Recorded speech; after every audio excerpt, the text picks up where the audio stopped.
Hey guys, welcome back to my channel. I hope you're all doing well. In this video I'm going to be showing you how I get my big curly hair. I get so many comments and questions about my hair when I style it like this, and some people seem to think it's natural and it's definitely not. So I thought I'd show you how it's done.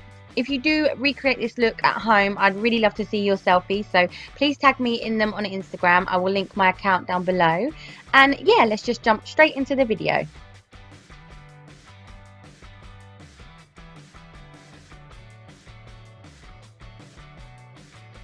So when I curl my hair, it's usually been about 1 or 2 days since I last washed it. So I always go in with a dry shampoo. This one is my favourite one. It's from Bedhead and it's the OB Hive Matte Dry Shampoo. It just adds a bit of texture at the root of the hair. So I spray that directly on the roots.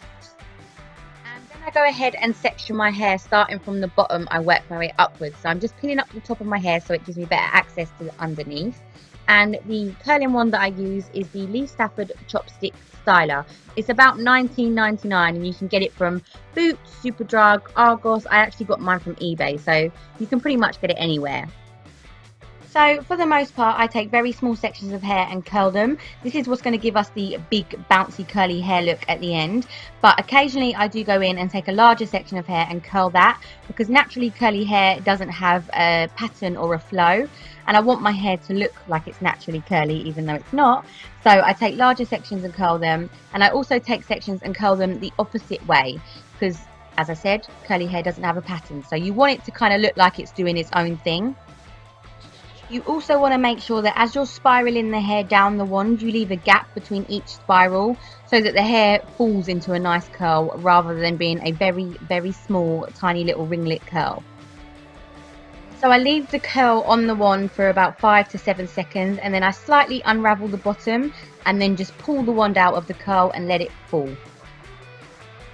The longer you hold the curl on the wand, the tighter the curl will be, but I wouldn't recommend holding it on there longer than say 10 seconds, just because this one does get very hot. You don't want to damage your hair. So also I would recommend using a heat protective spray after you've washed your hair, just to protect against any heat damage. As I get round to the back of my head, I tilt my head right down so that I can curl it right from the root, and you can see there that that section is larger than the other sections. So that's what I mean by taking larger sections.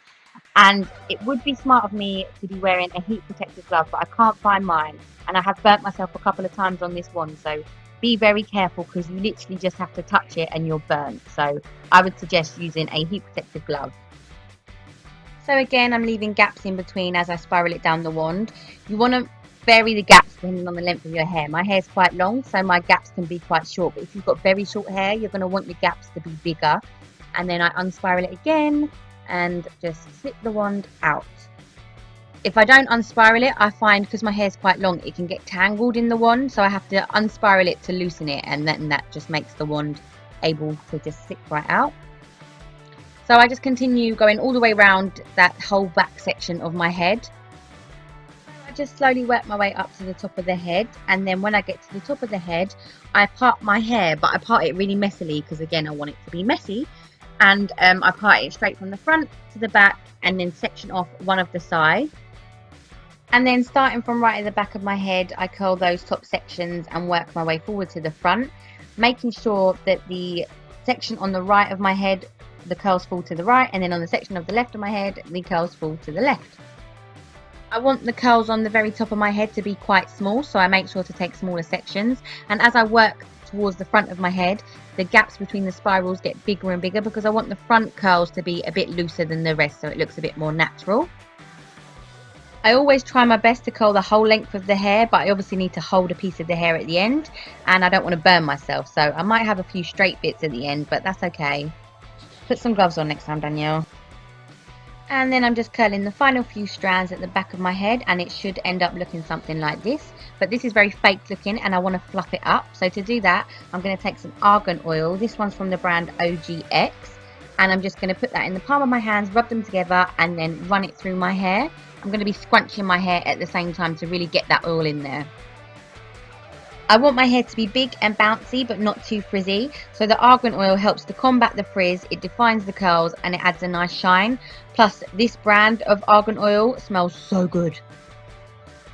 And then I also go back in with my dry shampoo just at the root to add a bit of texture and a bit of volume. This one also smells really good, so you're just going to be smelling great after this whole process. Once I've finished rubbing that in, I'm going to go in and fluff up my hair. To do that, I'm taking a wide tooth comb and I'm just gently going through sections of my hair. I'm not actually brushing out the whole of my hair. You do not want to brush out the whole of your hair. Your hair will be a big frizzy ball of mess. So just gently run it through, picking out sections just to fluff it up and make it a bit bigger. And then I just go in with my fingers and separate any curls that have clumped together. And to set that all in place, I use my Tresemme Freeze Hold hairspray and just mist a very light layer over the top, but not too much because crispy curls are not a good look.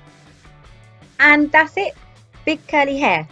I hope this video has helped you. I know myself personally, I've always wanted really big curly hair but could never find the right tools or products to make it happen. But this wand is great. So I'll link it down below and hopefully you guys learned something and you liked the video, and give me a thumbs up and subscribe for more. Thanks for watching guys. Bye.